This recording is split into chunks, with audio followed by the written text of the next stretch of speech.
चली तमाम गिफ्ट के वो सबे प्यार से नहीं देनी। तमाम चाची दीदी लोग बड़ी लोग सबके हमार प्रणाम बा। एक लाइन कहबे लोग खाती अरे मनवा के हर बात कर से कहीं अरे परान ही रे कि मनवा के हर बात एक से कहीं अरे परान ही रे सहेलिया जान ही रे सहेलिया जान ही रे सहेलिया जान ही रे। लेकिन कहो कि छोड़ी गबना हरी में हरिया तनी भाव में आ जाएगा बा। हम तो अपने घर के लोग से ना डरा नहीं के डरत ना जे कोई शरम होकर फुटल कर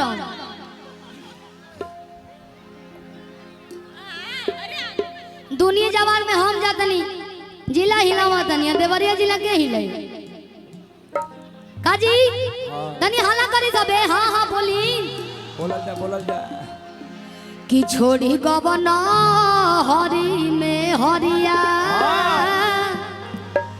शादी विवाह हो गइल बरो वालों के नहीं के ना भाई ऐसे एक्सपीरियंस ने हम सिखा दी।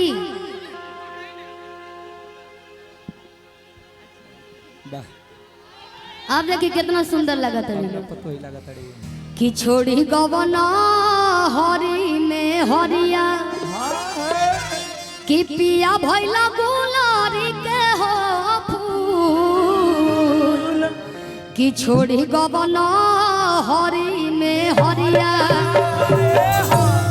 छोटू भैया बिरावा पटन कि छोड़ी गबना हरी में हरिया छोड़ी गबना हरी में हरिया पिया भइला गुलारी के हो फूल छोड़ी गबना हरी में हरिया पिया भइला गुलारी के हो फूल छोड़ी गबना हरी में। संतन भैया हम कह दे भाव मार रही हैं आप लोग भाव मार के घाव मत करिए दिल पे लोगों का ठीक है। तो उसी रंग में आइए जिस रंग में आपका पहचान हुआ है। आइए कि छोड़ी गबना हरी में हरिया छोड़ी गबना हरी में हरिया पिया भइला गुलारी के हो छोड़ी गबना हरी में हरिया पिया भइला गुलारी के हो छोड़ी गबना हरी में हरिया। अरे कबनी कि कबनी सबतिया आरे मोरले बमतिया कि अपनी गुजरिया के गइल तू कि सुना सुना लागेला से जरिया सुना सुना लागेला से जरिया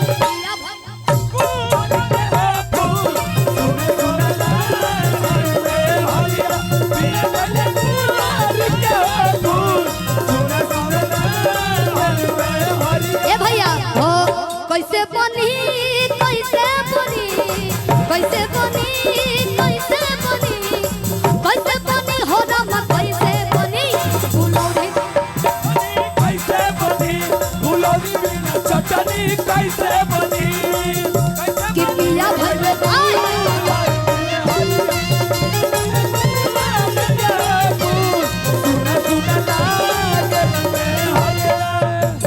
रउआ सब आशीर्वाद देना पैसा तो हम कमाइए ले है खाली आदमिया के हाथवा रही मोड़िया पर हम पैसा बहुत कमा ले लेकिन रउआ ना मानो तो ले लेता नहीं पैसा केकरा ना भावेला। ओ माय गॉड एक बार मंच पे आइए एक बार आइए यहाँ के लिख ले बने अपने हाथ पर शिल्पी सच्ची में का हमारा नाम के रौरे मेहरारू के नाम हो तो चिपा गई हमारो को कि छोड़ी गबना हरी में हरिया छोड़ी गबना हरी में हरिया पिया भइला छोड़ी गबना हरी में हरिया पिया भइला गुलारी के हो फूल छोड़ गया हरी में हरिया। औरत ये कहती है राजा सुनो जी पत्थर देवा आजे भैया हमको बुलाए। आजे भैया हमारे कहाँ हैं? आज भाई यहीं होंगे, यहीं कहीं मेला में भुलाए होंगे। आप बैठ जाइए, मंच पे बैठिए, खड़ा रहो प्रभु। गाएंगी कि ज्योति बहारा से घरे न वैबा बोलो, बहारा से घरे न वैबा पिया, बहारा से घरे न वैबा पिया। ए राजा सुनो कि सच कहता नि जिंदा न पैबा बोले, कहता नि जिंदा न वैबा पिया, सच कहता नि जिंदा न वैबा पिया। ओ ज्योति बहारा से घरे न वैबा बोलो, सच कहता नि जिंदा न पैबा बोलो। अरे तना सतैबा नाती के बेटा आवत नहीं खा तो का करी हो? सुनो हो बोला हो नाई बता बाबरी धके उखाड़ ले, बाबरी धके उखाड़ब।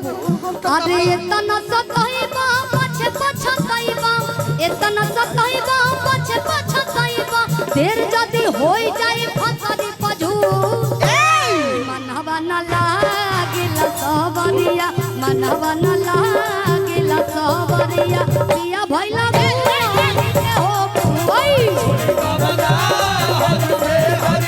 पिया भइला